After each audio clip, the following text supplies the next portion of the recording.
তৃণমূলের দুর্নীতি, শিক্ষকরাই এবার পরীক্ষার্থী। অন্যদের সঙ্গেই রবিবার এসএসসির পরীক্ষায় বসলেন চাকরিহারা শিক্ষকরা। প্রতীকী প্রতিবাদে পড়লেন কালো পোশাক। তাদের সকলের গলাতেই বদলার হুঙ্কার।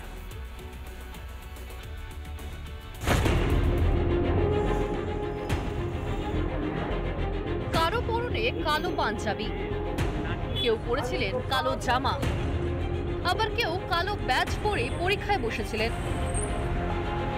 এরা সকলেই দীর্ঘদিন ধরে চক ডাস্টার হাতে ক্লাসরুমে পড়িয়েছেন। তৃণমূলের দুর্নীতির জেরে আজ আবারও তারা প্রতিযোগিতার ময়দানে, তাই নিজেদের মতো করে প্রতিবাদ জানালেন। অপরাধীদের আড়াল করে নিরপরাধীদের বলি দেওয়ার জন্যই এই ব্যবস্থাপনা তৈরি হয়েছে।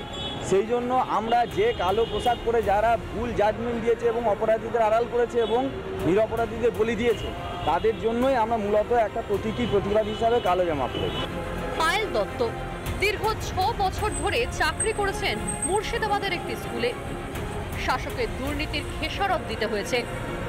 বাধ্য হয়ে ফের পরীক্ষায় বসলেন রবিবার, কিন্তু প্রতীকী প্রতিবাদ করতে ভোলেননি। আমরা ছাত্রছাত্রীদের সঙ্গে পালন করতে পারিনি।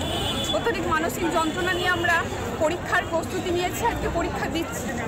হ্যাঁ, এবং সেই আমাদের ছাত্রছাত্রীদের সঙ্গে আজ আমাদের প্রতিযোগিতায় বসতে হচ্ছে, এটা সত্যিই ভীষণ হতাশা। রাকেশ আলম দক্ষিণ দিনাজপুরের ঠ্যাঙ্গাপাড়া হাই স্কুলের শিক্ষক।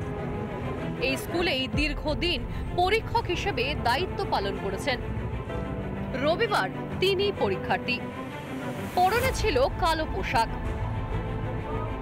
রাজ্য সরকারকে জানাচ্ছি যে আপনারা মনে করবেন না আপনারা ছাড় পেয়ে গেলেন, আপনারা পরীক্ষায় বসাতে পারেন, কিন্তু আমরা with the people of India আমাদের জন্য সুপ্রিম কোর্টের লড়াই চালু আছে। আমরা আবার রাস্তায় নামবো এবং আমরা কোড়ায় গন্ডায় আপনাদের দুর্নীতির হিসাব বুঝে নেব। পায়েল ও রাকেশের মতো এদিন পরীক্ষায় বসেন চাকরিহারাদের আন্দোলনের অন্যতম মুখ মেহবুব মণ্ডল। তারও পরনে ছিল কালো পাঞ্জাবি। আবার কেউ হয়তো দুর্নীতির প্রতিবাদ জানাতে কালো পোশাক পরেননি, কিন্তু একই সুরে ক্ষোভ উগড়ে দিয়েছেন কমিশন ও শাসকের বিরুদ্ধে।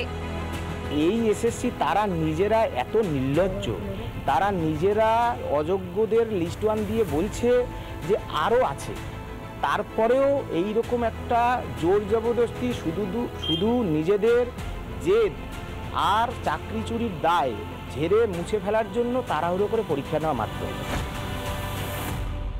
প্রশ্ন বিক্রি করেছে প্রহসনের পরীক্ষা, ত্রুটিযুক্ত পরীক্ষা। সুপ্রিম কোর্টের জন্য যেটুকু হয়েছে, যে ত্রুটিযুক্ত পরীক্ষা ওরা ব্যবস্থা নিয়েছে, তাও সুপ্রিম কোর্টের গুঁতোতে মমতা ব্যানার্জি। দুর্নীতি, কারচুপি, চাকরি বিক্রির টাকা লুট, নিয়োগে কিছুই বাদ রাখেনি তৃণমূল। এরই খেসারত দিচ্ছে যোগ্য শিক্ষক শিক্ষিকারা। পরীক্ষা দিতে বাধ্য হলেন, প্রতিবাদ জানালেন প্রতীকী। তবে শঙ্কাটা থেকেই গেল, আবার দুর্নীতি হবে না তো? রিপাবলিক বাংলা। নানা ধরনের কন্টেন্ট দেখার জন্য লাইক করুন, শেয়ার করুন আমাদের ফেসবুক পেজ, সাবস্ক্রাইব করুন আমাদের ইউটিউব চ্যানেল। পাশাপাশি অন্যান্য ব্রেকিং নিউজের জন্য অবশ্যই চোখ রাখুন রিপাবলিক বাংলায়।